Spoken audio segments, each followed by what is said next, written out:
Well, thank you very much, everybody. Wow. We've all been through a lot together, and we probably deserve that hand for all of us because it's been a very unfair situation. I invited some of our very good friends, and we have limited room, but everybody wanted to come. We kept it down to a minimum, and believe it or not, this is a minimum. But a tremendous thing was done over the last number of months, but really, if you go back to it over the last number of years, we had the witch hunt. It started from the day we came down the elevator, myself and our future First Lady, who's with us right now. Thank you, Melania.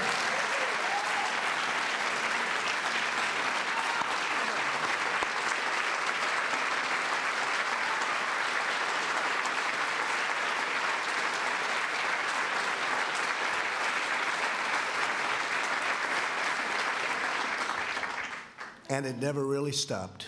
We've been going through this now for over 3 years. It was evil, it was corrupt, it was dirty cops, it was leakers and liars. And this should never, ever happen to another president, ever. I don't know that other presidents would have been able to take it. Some people said no, they wouldn't have. But I can tell you, at a minimum, you have to focus on this because it can get away very quickly. No matter who you have with you, it can get away very quickly. It was a disgrace. Had I not fired James Comey, who was a disaster, by the way, it's possible I wouldn't even be standing here right now. We caught him in the act. Dirty cops, bad people. If this happened to President Obama, a lot of people would have been in jail for a long time already, many, many years.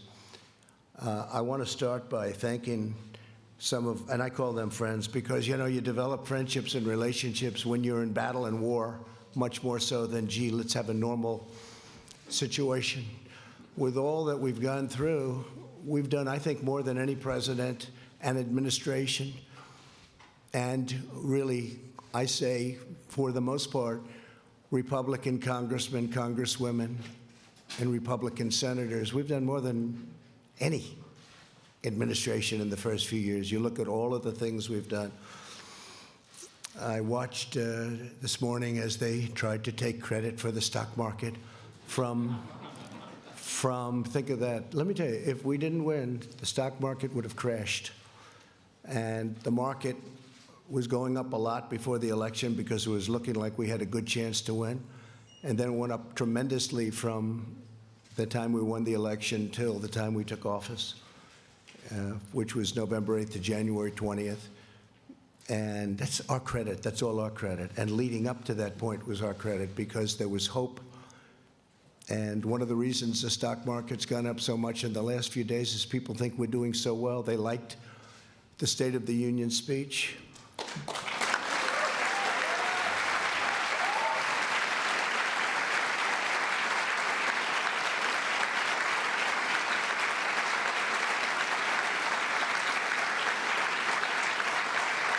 It really is. It's a true honor to give it. Making the State of the Union speech, I was with some people that have been around. They've been all over the world. And one of them said, highly sophisticated person, said, you know, no matter where you go in the world, it doesn't make any difference. There is nothing like what I witnessed tonight. The beauty, the majesty of the chamber, the power of the United States, the power of the people in this room.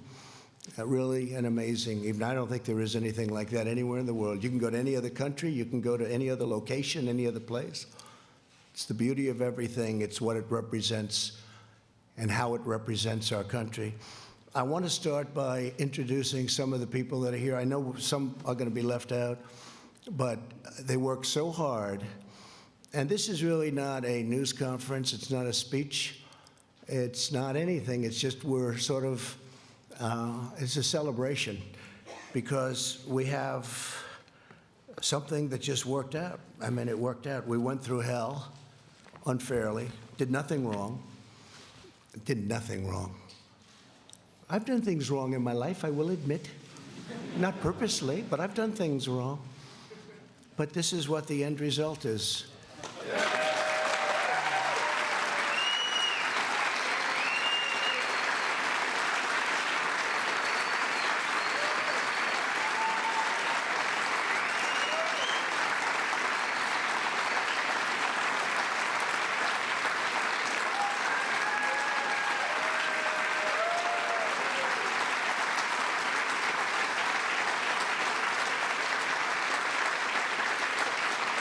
So you can take that home, honey. Maybe we'll frame it. It's the only good headline I've ever had in the Washington Post. I tell you. But every paper is the same. Does anybody have those papers? Does anybody have them? Because they're really like that, so I appreciate that. But some of the people here have been incredible warriors. They're warriors. And there's nothing from a legal standpoint. This is a political thing. And every time I'd say, this is unfair, let's go to court, they say, sir, you can't go to court. This is politics. And we were treated unbelievably unfairly. And you have to understand, we first went through Russia. It was all bullshit. We then went through the Mueller report. And they should have come back one day later. They didn't. They came back 2 years later, after lives were ruined, after people went bankrupt, after people lost all their money. People came to Washington to help other people. Bright-eyed and bushy-tailed, I say. They came, 1 or 2 or 3 people in particular, but many people. We had a rough campaign. It was nasty. It was one of the nastiest, they say. They say Andrew Jackson was always the nastiest campaign. They actually said we topped it. It was a nasty, both in the primaries and in the election. But you see, we thought after the election it would stop, but it didn't stop. It just started. And tremendous corruption.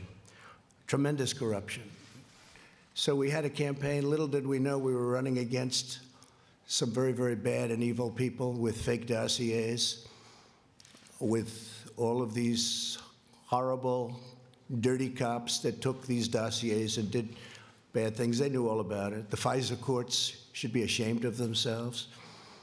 It's a very tough thing. And then we ended up winning on Russia. It should have taken the one day, as I said, and it took years. Then Bob Mueller testified. That didn't work out so well for the other side. But they should have said that first week, because it came out. Is that right, Jim Jordan? They knew in the first 2 days, actually. Devin, is that right? 2 days, they knew that we were totally innocent. But they kept it going, Mark. They kept it going forever. Because they wanted to inflict political pain on somebody that had just won an election that to a lot of people was surprised. I mean, we had polls that said we were going to win. We had Los Angeles Times, and a few papers actually said we were going to win, but it was going to be close. And we did win. It was one of the greatest wins of all time. And they said, okay, he won. And you know, I wrote this down because that was where a thing called the insurance policy, to me, when I saw the insurance policy, and that was done long before the election, that was done when they thought that Hillary Clinton was going to win. And by the way, Hillary Clinton and the DNC paid for millions of dollars, the fake dossier. And now Christopher Steele admits that it's a fake because he got sued by rich people. I should have sued him too, but when you're president, people don't like suing. I want to thank my legal team, by the way, not for that advice, but for other advice. Pat, Jay, Pat, you guys stand up, please.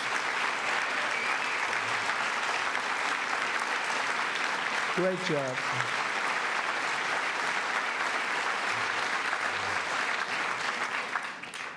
Right at the beginning, they said, sir, you have nothing to worry about. All of the facts are on your side. I said, you don't understand. That doesn't matter. That doesn't matter. And that was really true. They made up facts.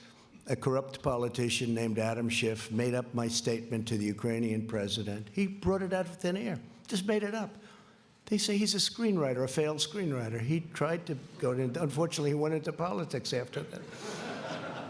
Remember, he said the statement, which is a mob statement, "Don't call me, I'll call you." I didn't say that.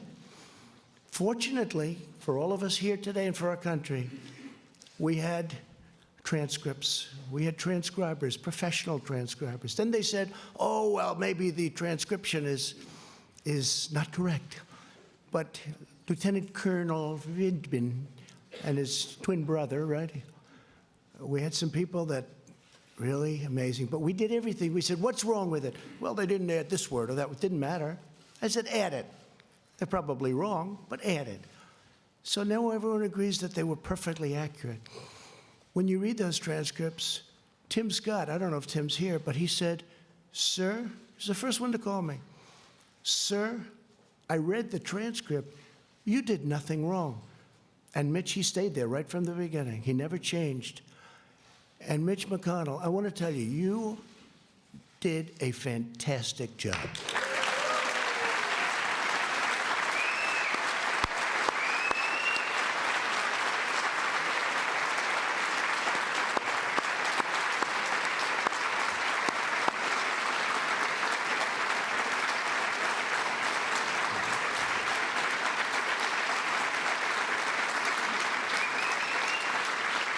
Somebody said, you know, Mitch is quiet. And I said, he's not quiet. He's not quiet. He doesn't want people to know him. And they said, is Mitch smart? I said, well, let's put it this way. For many, many years, a lot of very smart, bad in many cases, sometimes good, but people have been trying to take his place. And to the best of my knowledge, I've never even heard the subject come up because they've been wiped out so fast. This guy is great, and I appreciate it, Mitch. And he's also given us 191 now.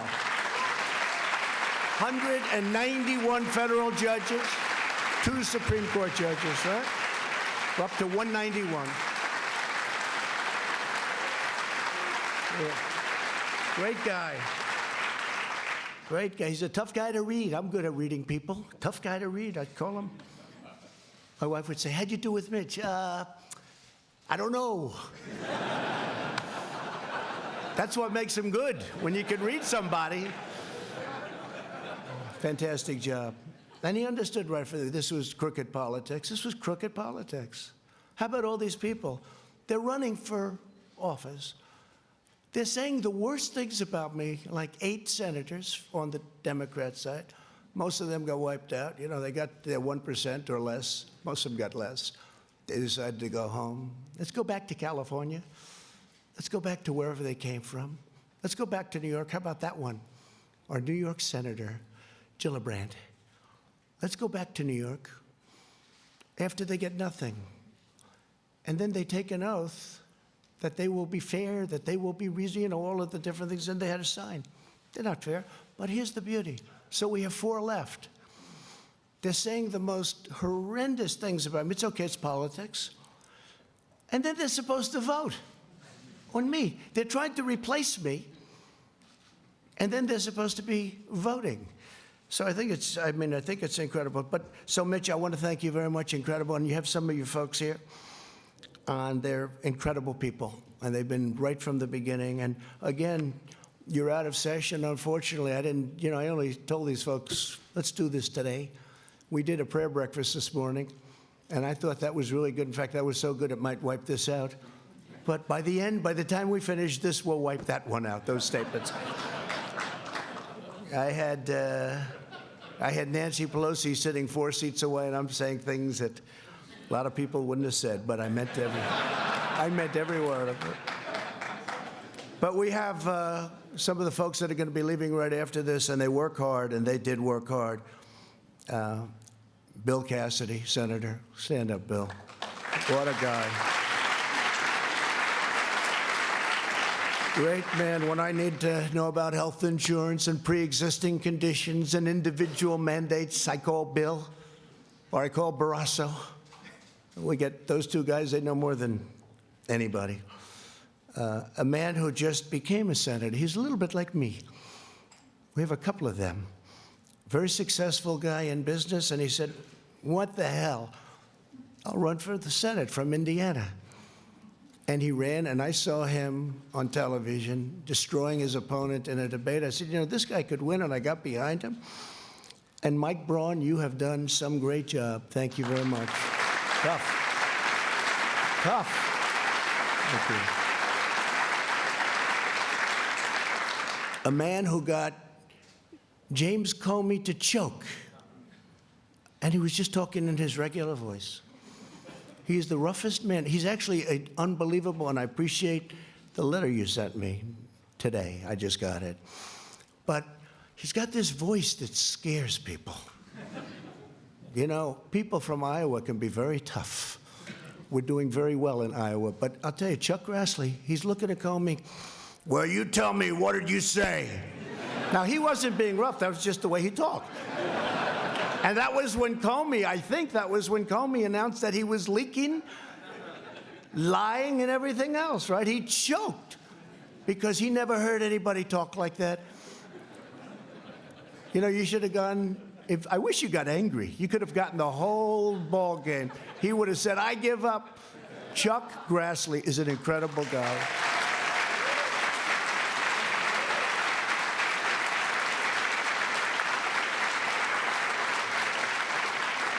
And a man who, you know, he was running against a tough, smart campaigner. We learned out how good she was, right? She was a great campaigner. In fact, by the end of the campaign, she was actually, I thought she was more for me than you were, Josh. I was worried. I saw her ads. She was saying the greatest things about me. And you know who I'm talking about? And I went to a great place, Missouri, and I said, who do you have to beat her? And they said, well, we have 4 people. I said, let me see them. I got to interview people. Can you imagine? I'm interviewing people for the United States Senate. This is what I do. Where have I gone? But I love it. I love it because we're getting great people. The first one I met was Josh Hawley. After about 10 minutes, I said to the people, don't show me anybody else. This is the guy. He was the Attorney General, did a phenomenal job in the state, highly respected, and Claire McCaskill. So the theory was you couldn't beat her. Great campaigner. Remember the last campaign? She was going to be taken. She was always going to be taken out, and she wins. And people say, how did that happen? Didn't happen with him. But she got so friendly toward me. In fact, one of the ads I still have, I'm putting it in the archives as one of the best ads I've ever made. And she tried to convince people that we were best friends. But Josh ended up winning by 5 or 6 points. You were unbelievable. You were tough. And you are something. And one of the greatest supporters on the impeachment hoax was Josh Hawley. He was incensed, actually. I watched him. He was incensed at what they were doing and what they were saying. And those were the ones. You know, I had some that said, oh, I wish he didn't make the call. And that's okay. If they need that, it's incorrect. It's totally incorrect. And then you have some that used religion as a crutch. They never used it before. An article written today, never heard him use it before. But today, you know, it's one of those things. But, you know, it's a failed presidential candidate, so things can happen when you fail so badly running for president. But Josh Hawley, I want to thank you. You were right from the beginning. Man, did I make a good choice. Thank you, Jeff. Tremendous future. A man who is brilliant and who actually was deceived to an extent. Comes from a great state, Utah, where my poll numbers have gone through the roof, and one of the senators' poll numbers, and not this one, went down big. You saw that? You saw that, Mike? But Mike Lee is a brilliant guy. He's difficult. Whenever I sign bills, you know, we do sign a lot of legislation it's big and it's powerful, but it's sort of everybody has to approve it. and I see 99 to 1. 99 to 1. I say, don't tell me who's the one. Is it Mike? Yes. And he always has a good reason for it, too, by the way. But he's incredible. And right at the beginning, he knew we were right, Mike. And I appreciate it very much. You're just fantastic. And say hello to the people of Utah and tell them, I'm sorry about Mitt Romney. I'm sorry. Okay? We can say that Mike Lee is by far the most popular senator from the state. But you've done a fantastic job, Mike, in many ways. In many ways. A young woman who I didn't know at all, but she's been so supportive, and I've had great support from other people in that state, and she's been so supportive, and she's been downright nasty and mean about the unfairness to the president. And Kelly Loeffler, I appreciate very much. Thank you. Great. She saw it very early on. And we have, I don't know if we have other senators here, but we got a hell of a lot of congressmen. I'll go over them quickly, but they have also been, you know, it helped when we won 197 to nothing. That's got to be a first, Kevin, right? Is that like a first? The Republicans have this image. See, I say Democrats are lousy politicians because they have lousy policy. Open borders, sanctuary cities, they have horrible policy. Who the hell can win? Oh, their new policy is raise taxes. They want to raise taxes. You know, all my life, I wasn't in politics, but I'd say, if you're a politician, you want to say, we're going to lower taxes. They want to raise taxes. So they have open borders, sanctuary cities, raise everybody's taxes, get rid of everybody's health care, 180 million people in the United States, and they're really happy. And we're going to give you a health care that's going to cost more money than the country could make in 30 years if it really does well. That's 1 year. So I've always said they're lousy politicians, but they do two things. They're vicious and mean, vicious. These people are vicious. Adam Schiff is a vicious, horrible person. Nancy Pelosi is a horrible person. And she wanted to impeach a long time ago when she said, I pray for the president. I pray for the president. She doesn't pray. She may pray, but she prays for the opposite. But I doubt she prays at all. And these are vicious people. But they do two things. They stick together. Historically, I'm not talking now. They stick together like glue. That's how they impeached, because they had whatever the number is, 220 people. So if they don't lose anybody, they'll be able to impeach anybody. You could be George Washington. You could have just won the war, and they say, let's get him out of office. And they stuck together, and they're vicious as hell. And they'll probably come back for more, but maybe not, because the Republican Party's poll numbers, Mitch, have now gone up more than any time, I think, since 2004, 2005. And you know what happened then?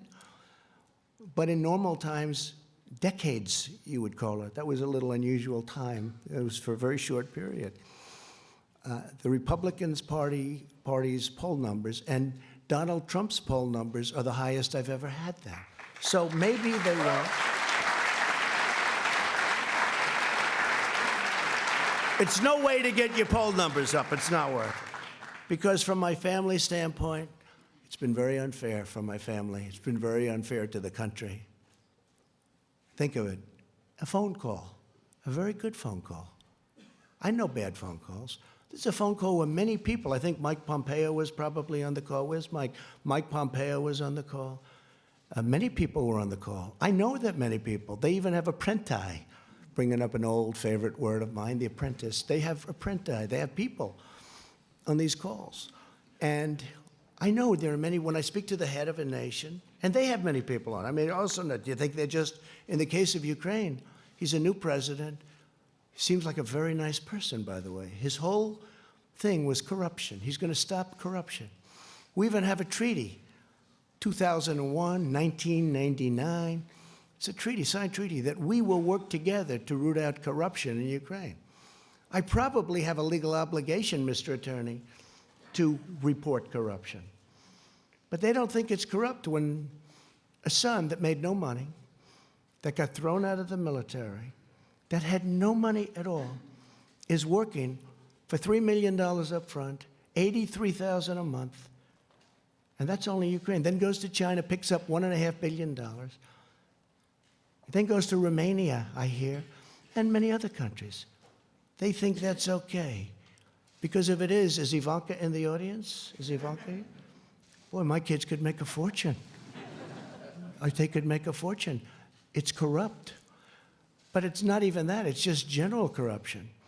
And the other thing is mentioned in the call, and something that I've told Mike Pence, our great vice president, I would tell him all the time. And I told him when he went on the trip, because he was over there. He never mentioned anything about this when you had your meeting. It's a terrible thing. But I told Mike, I said, Mike, we're giving them money, and, you know, you're always talking about that, because we have our country to build, we have our cities to build, and our roads to fix. But we're giving them money. Tell me, why isn't Germany paying money? Why isn't France? Why isn't United Kingdom paying money? Why aren't they paying money? Why are we paying the money? Is that a correct statement, Mike? I say, find out what the hell's going on. And I told that to all of my people, OMB. I said, I asked that question. How much is Germany paying? Why isn't Germany paying? Why is the United States always the sucker? Because we're a bunch of suckers. But that's turning around fast. But it makes it harder when stuff like this happens, because you want to focus, and you want to focus perfectly. Think what we could have done if the same energy was put into infrastructure, prescription drug prices. Think of what we could have done. And I'm now talking both sides. Think of what we could have done if we had the same genius, because it's genius. I will say, it's genius on the other side. Maybe even more so, because they took nothing and brought me to a final vote of impeachment. That's a very ugly word to me. It's a very dark word, very ugly. They took nothing. They took a phone call that was a totally appropriate call. I call it a perfect call, because it was. And they brought me to the final stages of impeachment. But now we have that gorgeous word. I never thought a word would sound so good.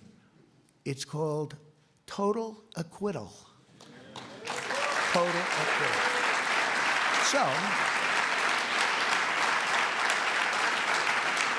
So I want to, if I could real fast, just introduce a few of the people. I have to start with Kevin. Man, did you do a job. Lucky you're there. Lucky you're there. Because it wouldn't have worked out. If you don't have the right people, I'll tell you, Kevin McCarthy has done an incredible job.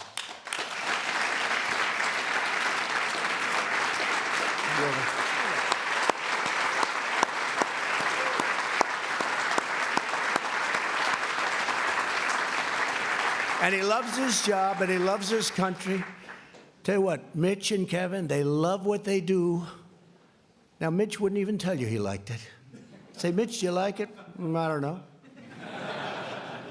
He's the greatest poker player, right? Kevin will say, I love it, right? And I will say that you're going to be Speaker of the House because of this impeachment hoax. I really believe it. I really believe it. And I'm going to work hard on it.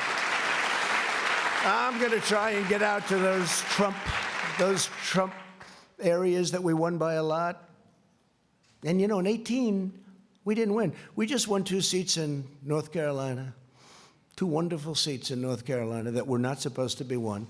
But I went and I made speeches, and we had rallies, and we did a great job, and we won. We took 2 seats. Nobody writes about that. If we lost them, it would have been the biggest story of the year. But we're going to go. We're going to do a job, and we're going to win a lot of seats. We're going to win a lot of seats. People are very angry that Nancy Pelosi and all of these guys, I mean, Nadler, I know him much of my life. He's fought me in New York for 25 years. I always beat him. And I had to beat him another time, and I'll probably have to beat him again. Because if they find that I happen to walk across the street and maybe go against the light or something, let's impeach him. So I'll probably have to do it again, because these people have gone stone cold crazy. But I've beaten them all my life, and I'll beat them again if I have to. But what they're doing is very unfair, very unfair. So Kevin McCarthy has been great. So a few names, right? And there'll be a few you forget. If you want, you can raise, and I'll say, great, love to have you, wonderful. But we're going to do the best we can. And I have my cabinet, but my cabinet's different. I appoint them, okay? I didn't see all of them helping so much. You know, they were running their various bureaucracies, right? Now, my cabinet's great, and they're all here. But today is the day to celebrate these great warriors, right? These are great warriors. They really fought hard for us. And so I'll start Kelly Armstrong, North Dakota. Kelly, thank you. Great job. Great job. Jim Banks of Indiana. Jim, thank you. Great job. Andy Biggs. Where's Andy? Boy, oh boy, Andy. There's a guy. He's tough. I hear we're doing well in Arizona, huh? It's going good, yeah? I think so. I think I saw a poll that was very good. For me, I think we have to make sure Martha's going to do, I think Martha's going to do good. But we have some states that are going to be not easy. But Arizona's been great. And we're stopping illegal aliens from coming in. We're putting up walls. New Mexico, too, a state that's never been in play for Republicans, is totally in play, right? Nevada is really looking good. We're doing well. We're doing well. We're going to have a great, there's more spirit. I will say this. There's more spirit now for the Republican Party by far than the Democrats. You know, Mike Pence just got back from a place, a beautiful place that Chuck Grassley knows well, Iowa.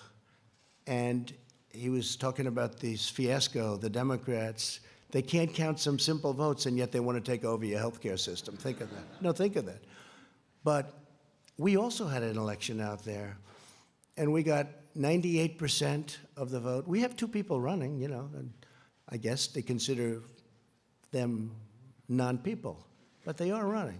I mean, one was a governor, one was a congressman. They're running. We've got 98% of the vote. And everybody from the media was saying, who are those crowds over there? You know, they expect it to be one of these competitive where everybody's running because they want to win, they want to win. And it was Trump, right, Mark Meadows? It was Trump. This was a Trump crowd.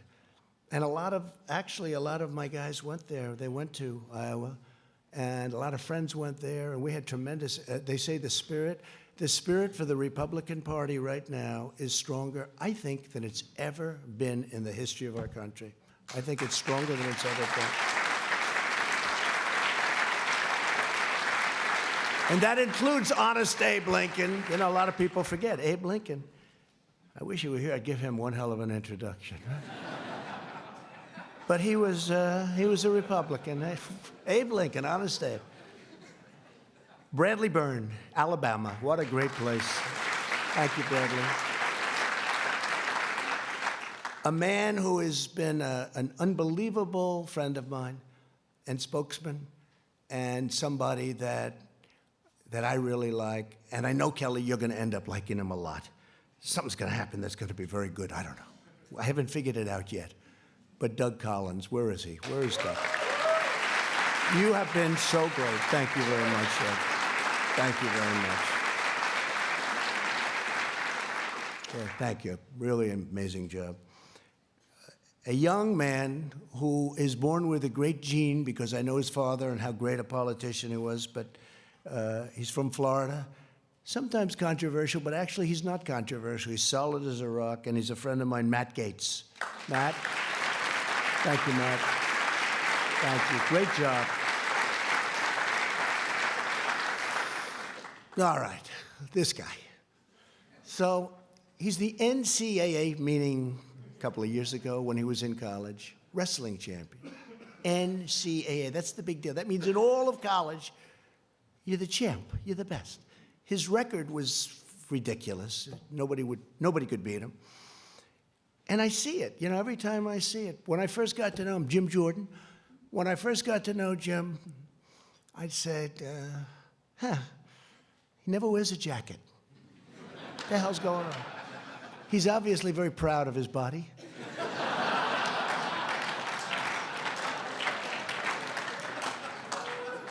And they say where he works out, where the congressmen, senators, they work at, they say when Jim works out, even though he's not as young as he was, but he works out, the machine starts burning down. It's just a different form of a workout than us, right, Sonny? And there he is. Look at that guy. But one day I'm looking, and he looks tough, and I'm looking at those ears. And I say, those ears have something going on there. I said, did you ever wrestle? Yeah, I did. But he doesn't talk. But I checked. This guy was a champion, top wrestler. And when I had I had all of the teams. And by the way, your Super Bowl champions are coming, I think next week or soon, very soon. And every one of them want to be here. And the coach loves us. The coach is great, Andy Reid. And every one of them want to be here. We have, people love it. But we had all of the NCAA championship teams here. They had the golf, the basketball, they had every team here. And one of the teams was wrestling. The wrestling team was at Penn State. And Penn State won the title. They have a great team. And I walked up with Jim, and it's like I didn't exist. Those wrestlers, they grabbed him. They love Jim Jordan, and we love you too, because you are some warrior.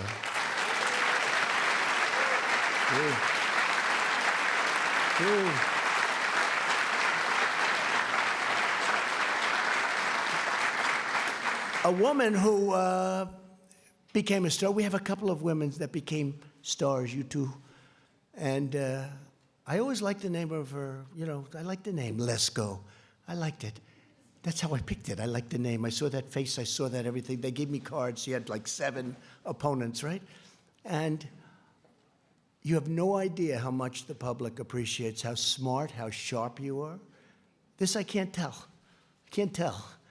They just said, she's really good. She's really talented. I said, let's go. We worked with her. She won her race. Tough race. It's no longer tough because what she does out there is incredible. Arizona loves her. But you were so incredible representing, I don't say me, representing our country and getting it out of this impeachment hoax. What you did was incredible. So Debbie, please stand up. Debbie Lesko.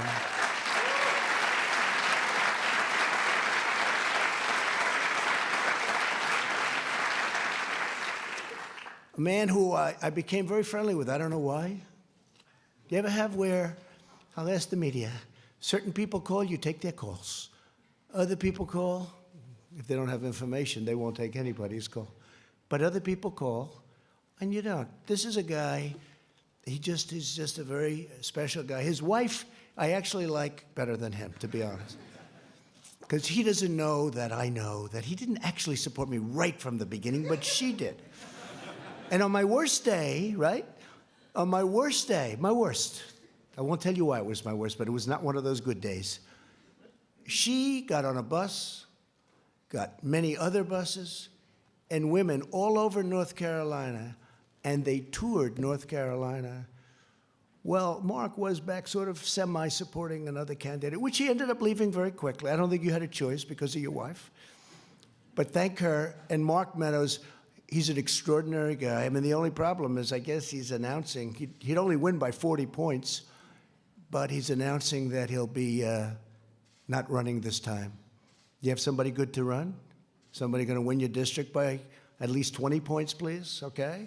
But he's a tremendously talented man, not just as a politician. As a human being, he's incredible. And during these horrible times, I mean, the way he worked, and Jim and all of you guys, the way they worked was so, it was like their life was at stake. So many.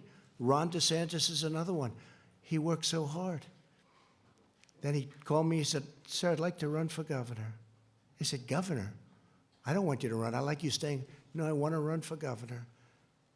And I said, well, if you have to, I'd like your support. I said, how can I support you? You're at 3. He was at 3, he had no money. Somebody else was at 38, and they had 22 million cash, right?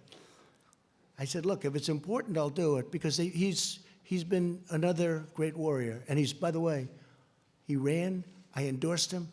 His numbers went through the roof. The man who he beat, who was expected to win easily, called me after the race. He said, you endorsed him, and it was like a nuclear bomb went off. There was nothing I could do. He never even spent his money. He saved it. But Ron DeSantis is another one. And now he's the governor of Florida. And by the way, he's a great governor. He's a very popular governor. His numbers are in the 70s, and he's done a great job. But Mark, I want to thank you very much. Fantastic job. Thank you very much. Mark Meadows. And Mike Johnson of Louisiana. Where's Mike? Central Casting, what a job. You can represent me anytime. You can represent me anytime. Thank you. What a job you've done. Thank you, Mike. And a man nobody's ever heard of except the other side. He's the other side's worst nightmare. This guy goes down into dungeons and basements. He'll find a document no matter what. He's the most legitimate human being. He's the hardest worker. He's unbelievable. He took tremendous abuse. The media and, you know, the other side and the bad ones, the leakers, the liars, the dirty cops, they wanted to destroy him. They tried. They got close, but he wouldn't let it happen. And honestly, in a certain way, he was the first one. Wouldn't you say, Jim and Mark and everything? This was the first guy. He came out of nowhere. He's saying, these people are corrupt. He's still saying it. And he was unbelievable. Devin Nunes, he was unbelievable. Unbelievable.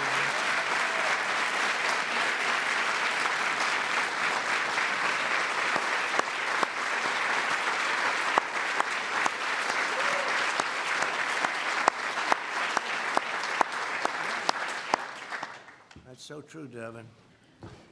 He'd come in and say, I didn't even know him.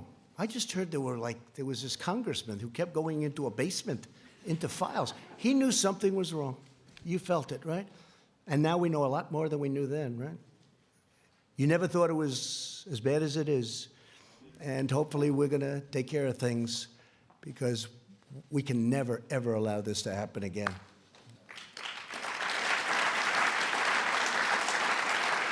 Scott Perry of Pennsylvania. Scott, thank you. Thank you, Scott. Really great. And you're doing very well over there, by the way, just so your numbers. A man who is Central Casting, if I'm going to pick Perry Mason, I'm going to do a remake of Perry Mason.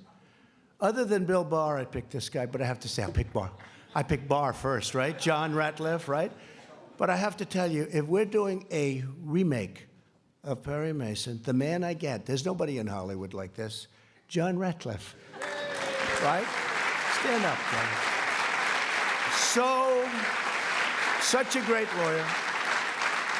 Incredible guy, incredible talent, but just a great lawyer, and we appreciate it. He gets on that screen, and everyone says, I agree. The other side folds up so fast. We'll probably be using a lot of you in the next year. But you have been fantastic, John. We appreciate it. Thank you very much. A man who's braver than me and braver than all of us in this room, he got whacked. He got whacked. My Steve, right? I went to the hospital with our great First Lady that night, right, honey? And we saw a man that was not going to make it.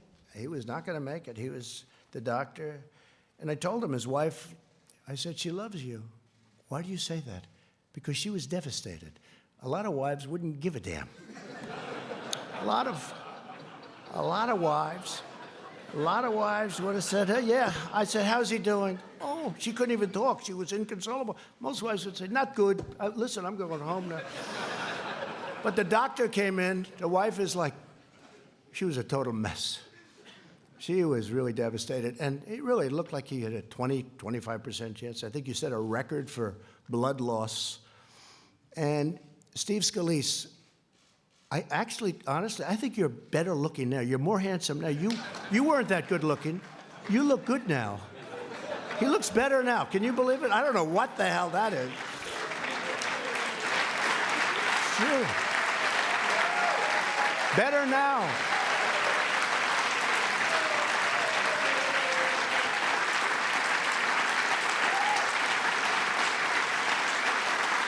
What a guy.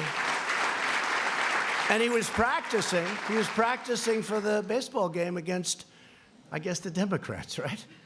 And this whack job started shooting, hurt Rogers. I don't know if Rogers here, but hurt a number of people, hit him, but really hit Steve. Steve was at second base. He was the second baseman. And he went down, and it was terrible. I mean, I saw the whole thing, and it was terrible. Unfortunately, you had two brave policemen with you because of your high position in Congress. You had two policemen, and they were amazing. The man and the woman. And they came, and they didn't have rifles. They were against supposedly a pretty good sharpshooter with rifles, good equipment, and all they had was a gun. And they started coming in from the outfield shooting. And they're so far away that a handgun is not preferred. And this guy has the rifle, and he's hitting people, and he was going to move up, and there was no out. I mean, if he would have been able to move up, there was no way to get out. The entrance was a single entrance way on the other side where he was. So everyone went into the dugout, ran into the dugout. But Steve was really hit badly in the stomach, and with a bullet that rips you apart. It was supposed to do that. It rips you apart. And these two people came charging forward, boom, boom, boom. And one of them, you know who? One of them, him, got the shooter, hit him, and then got him, killed him from long distance. It was amazing. If you didn't have those two people, you can imagine, right? You could imagine what would happen. So Melania and I went to the hospital that night, and he was in such bad shape, and he's been working ever since so hard. But 6 months ago, they had a baseball game at the Nationals Park, and I'm watching. And it's on television. And it's just, you know, game, people, you want to win it, right? And Steve's at second base. The poor guy can't even walk. Do you remember Bobby Richardson for the New York Yankees? He was known for range, Louis. Range. He had the greatest range. If a ball's hit the shortstop, Bobby Richardson's the second baseman. Bobby Richardson would field the ball. If it's hit the first base, he'll throw it to the first baseman. He had unbelievable range. This was not Steve Scalise. Steve had no range. 1 foot, and he has to fall down, right? Because, you know, he was trying to get better. I don't know who the hell put you on the field. And this is a true story. So the game starts, and the first pitch, Steve's standing at second base, and the guy is really in bad shape. And I said, this is terrible. A shot, ground ball shot, is hit to second. And Steve, I say, I didn't have time to think too much, but I said, this is not good. That ball is going toward him. And this guy stopped that ball, caught the ball. He's now laying down. He throws the ball to first base. He gets him out. I said, it's the most incredible thing. I've never seen athletically. I've never seen anything like it. Right? And he gets him out, and they then took him out of the game, which was a very wise thing, because you could never do that again in a million years. But you weren't going to let that ball go through. I don't care if it was hit by the greatest of all time, right? That ball was not going through you, because you are a warrior. Steve, he is fantastic. You are fantastic. You and Liz and Kevin, what a group. I mean, what a group. I got lucky, because you need the right people. If I had the wrong people there, be maybe a different story. Maybe we'd be celebrating something else. But I really want to thank you, Steve Scalise. And Elise, you, I just read the story. She's the most incredible, what's going on with you, Elise. So I even said, you know, I was up campaigning for her, helping her, but I thought, she looks good, she looks like good talent. But did I not realize when she opens that mouth, you were killing them, Elise. You were killing them.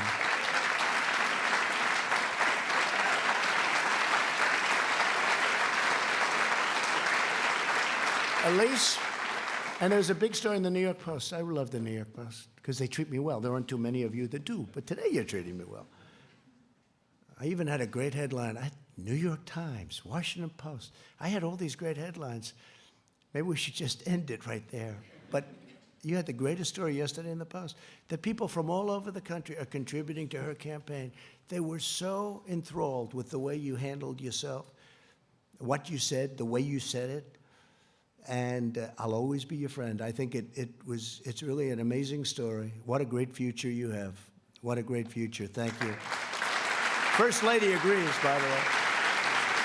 First Lady agrees. And Michael Turner, you can represent me anytime. Where's Michael? Where is he? Well, you can represent me. How good were you? There's another Perry Mason type, I think, right? What do you think, John? But Michael, you were fantastic, and we appreciate it. Brad Wenstrup. Where's Brad? Brad. Great. It's a big day for lawyers. You notice only the lawyers stayed. All the lawyers stayed behind. Lee Zeldin, how good are you? How good are you? Man.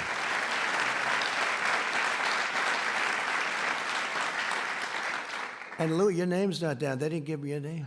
Do you know if I didn't announce Louis, whoever the hell made this list, I got to get rid of him, because if I wouldn't have announced Louis, it might have been the end of the presidency. Louis, you have been so great, so tough, and so smart. I got it. But Louis has been amazing. He's a tough guy. He's a smart guy. He's streetwise like crazy. We love Texas. And we're with you all the way, Louis. We're with you all the way. Thank you very much.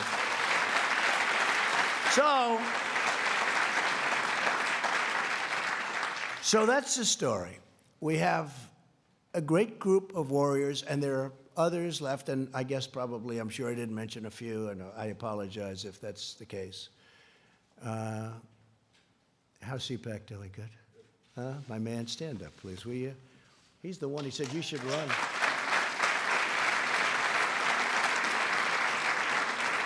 Right? Matt said, it's like 5 years ago, 6 years ago, and I made a speech, and then they do some kind of a straw poll. Who made the best speech? And he said, I made the best speech. Oh, with all these professional, I hate to say this, with all these professional politicians, they voted, by far the best speech was Trump. He calls me, he says, you should run for politics. I say, what do I know about politics? But you know what? We learned quickly, and our country has never done better than it's doing right now. So it's pretty good. But thank you, Matt. Great. Say hello. So that's the story. We've been treated very unfairly. Fortunately, we have great men and women that came to our defense. If we didn't, this would have been a horrific incident for our country. When you have Lisa and Peter, the lovers, the FBI lovers, I want to believe the path you threw out for Deputy Director Andrew McCabe. That's the office. There's no way he gets elected, meaning me. There's no way he gets elected. This is Peter to Lisa. He's probably trying to impress her for obvious reasons. There's no way he gets elected. But I'm afraid we can't take the risk. Now think of this. In other words, if I get elected, two lowlifes, they can't take the risk. They can't take the risk. Think of it. And that's where it came up, the greatest word of all, insurance policy. So he says, but I'm afraid we can't take the risk. She may lose. It's like an insurance policy. In the unlikely event you die before you're 40. In other words, if I won, they were going to do exactly what they did to us. They were going to try and overthrow the government of the United States, a duly elected president. And if I didn't fire James Comey, we would have never found this stuff. Because when I fired that sleazebag, all hell broke out. They were ratting on each other. They were running for the hills. Let's see what happens. Let's see what happens. It's in the hands of some very talented people. We're going to have to see what happens. But I can tell you, in my opinion, these are the crookedest, most dishonest, dirtiest people I've ever seen. They said, this is Strzok. God, Hillary should win 100 million to 1. This is about me. This is an agent from the FBI. Look how they let her off. 33,000 emails deleted. Nothing happens to her. Nothing happens. It's unbelievable. But think of that. God, Hillary should win. When these guys are investigating Hillary. Then they go to work for Mueller, the two of them. And when Mueller found out that everybody knew that they were 100% this way, he let them go. But they deleted all of their emails and text messages. So when we got the phone, they were all deleted. Could you imagine the treasure trove? They illegally deleted. So they left Bob Mueller. He had the look, but he didn't have a lot of other things. Always had the look, Mr. G-Man. And I love the FBI, and the FBI loves me, 99%. It was the top scum, and the FBI people don't like the top scum. So think of that, 100 million to 1, and he's investigating me. And then God. Trump is a loathsome human being, isn't he? These are the people looking at me. I'm really not a bad person. And Paige said, yes, he's awful. How would you like to have that? This is the good stuff. This stuff 100 times worse than that. These are all dirty people. And now I just heard that they're suing the United States of America because they were interfered with. Not going to let it happen. Just not going to let it happen. We cannot let this happen to our country. Can't. So I'm going to leave now, and I don't know if any of you have anything to say. You could say it, but this is sort of a day of celebration because we went through hell, and I'm sure that Pelosi and Crying Chuck, I've known this guy all the time. The only time I ever saw him cry was when it was appropriate. Known him for a long time, Crying Chuck. But I'm sure they'll try and cook up other things. They'll go through the state of New York. They'll go through other places. They'll do whatever they can. Because instead of wanting to heal our country and fix our country, all they want to do, in my opinion, it's almost like they want to destroy our country. We can't let it happen. Jim Jordan, did you want to say something? Go ahead. Huh? Mark? I want to just say that this reflection today is a small reflection of the kind of support you have all across the country. We've got your back. Thank you. Thank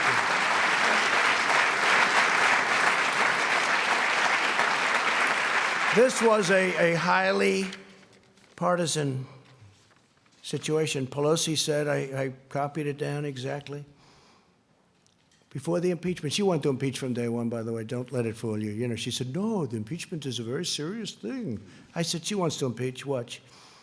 Impeachment is so divisive to the country that unless there's something so compelling and so overwhelming and bipartisan, it was 197 to nothing.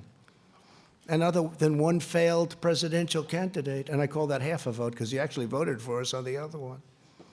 But we had one failed presidential candidate. That's the only half a vote we lost.